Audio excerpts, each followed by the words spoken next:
So today we're going to talk about Atlanta's growth and change. So Atlanta's growth, by the 1940s, about 500,000 people lived in or around Atlanta. 800 businesses had come down here from north or from other places. Part of that's because of warm climates. I am from Michigan, and it is not fun to live in a cold climate. It makes things much more difficult to do. Just your daily life becomes harder. If you never had to scrape ice off a windshield, you would not know about that. If you have never had to get up every hour or 2 hours during the night to shovel snow because there's a blizzard outside, you would not understand that. Slipping on ice and falling hurts a lot. Losing feeling in your hands and feet constantly while you're walking from your house to school. Warm climates are nice, so these businesses moved down here to Atlanta. Another reason was what we talked about in another video, is there's plentiful labor market. And the good thing about that is you didn't have unions down here. And we talked about that in a previous video. So without the labor unions, they could pay people less money than they had to up north. So they brought their work down here and they didn't have to pay people as much. Another reason is you had the interstate system was one of the things. It started going through Atlanta. 3 interstates went through Atlanta: I-20, I-75, and I-85. What's cool about I-75 is if I can hop on I-75, I can drive from here all the way up to where I lived in Michigan, just staying on I-75 the entire way. It's a very long interstate. And what that leads to is if you have a business here, that interstate system going through Atlanta makes sending stuff out a lot easier if you're sending it by trailer. So you have your deep water ports, Savannah and Brunswick, all right? That's for importing, exporting.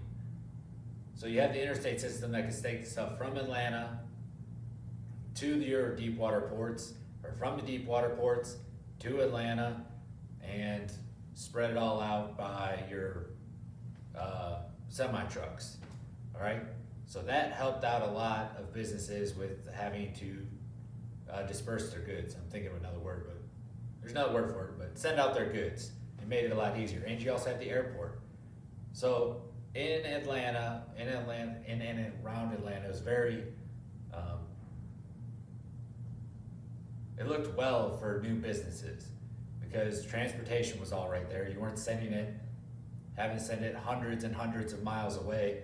No, you can, Jacksonville, Hartsfield, Jackson Airport's right there. Send it on a plane wherever you need to go. You want to send it, export it, or import it by boat, Savannah and Brunswick are right there. You want to send it by semi-truck somewhere, you have the 3 interstates that'll lead you all around the country right in Atlanta. So it's a very viable option for businesses because you had low wages that you had, the interstate system and the airport, warm climate, and low taxes. This is just something I need to read because this is based on a lesson. Your suburbs of of Atlanta are College Park, Marietta, and Forest Park. And you have the metropolitan area, which is Fulton, DeKalb, Cobb, Gwinnett, and Clayton counties. All right, as you tell, I'm not from here. I'm from Michigan. All right, and skyscrapers. Those are huge buildings. We drove through Atlanta to go up to the mountains, and it was the first time one of my kids had gotten to see him, and he was very happy to see him because they're so large, and we live down here in a small area, so you don't get to see those skyscrapers. They're pretty amazing, especially when you actually get to go and walk around and see how large they are. I stayed in one of them before, one of the hotel ones. It was amazing staying up that high and looking down. Skyscrapers really are amazing, but in the 60s, they made 17 new ones just in Atlanta alone. Also, professional sports came here. You had the Braves, the Falcons, the Hawks came eventually, and you had a hockey team, but nobody showed up, so they left. The Thrashers. Short story, my brother came here for business up in Atlanta, and he literally walked in got a ticket against the glass for barely anything, which those are pretty expensive tickets because we're from Detroit and Red Wings tickets are very expensive. And all of these things I just talked about, the transportation, the interstate, the blowing up of the suburbs and metropolitan area and population, professional sports teams. This was all to make Atlanta a big name in the country because they had a lot to offer and they wanted to be considered one of the big cities in America. Because if that happens, you're gonna make more money, you're gonna get more name recognition, and a lot of good stuff will happen. If they hadn't have done a lot of the stuff like bring professional sports teams here, deal with the interstate system, get the airport here, these things wouldn't happen. Atlanta wouldn't be what it is today, which is a hub for a lot of businesses.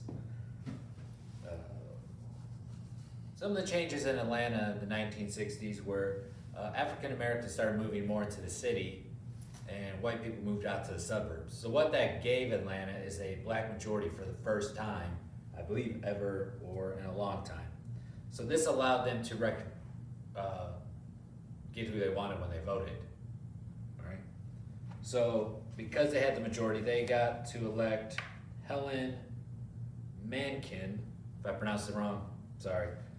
She won the Atlanta congressional seat, and she was the first Georgia woman elected to the House of Representatives. And this was all because of migration from rural to urban to or cities to suburbs to cities. They also elected, because of this, Leroy Johnson, who was the first black legislator in Georgia General Assembly since 1906. They both got elected because of this movement of people. The Hartsfield-Jackson Airport got established. I've talked about that a few times. It is a major hub for an airport. It's one of the biggest ones I've ever been in. And a lot of people move in and out of there every day. It's also the hub for Delta. If you guys have never seen that, Delta, Atlanta's a hub for Delta, Home Depot. Another sports team is Atlanta United.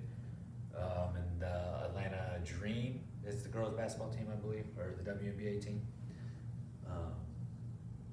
But it's a big hub. So 2 mayors you need to know about, and the airport's actually named after them, is, one of them, Hartsfield. All right, Hartsfield was instrumental in getting the airport to Atlanta. What William Hartsfield also did is he worked for civil rights. He saw the majority of people in Atlanta were African American now, so that was a big push.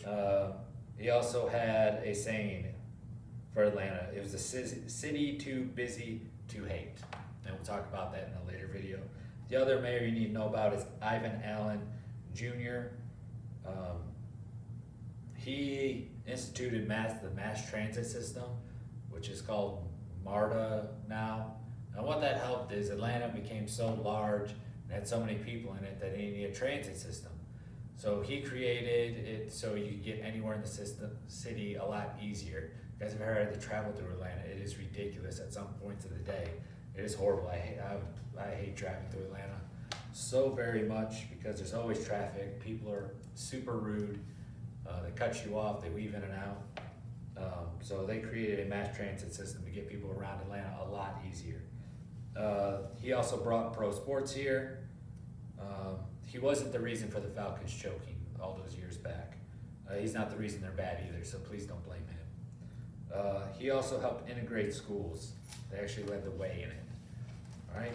If I got anything wrong in this is all just based on Odyssey-ware. But I should have answered most of the questions about it, and this is just a brief walkthrough of what you need to know for this section. Good luck.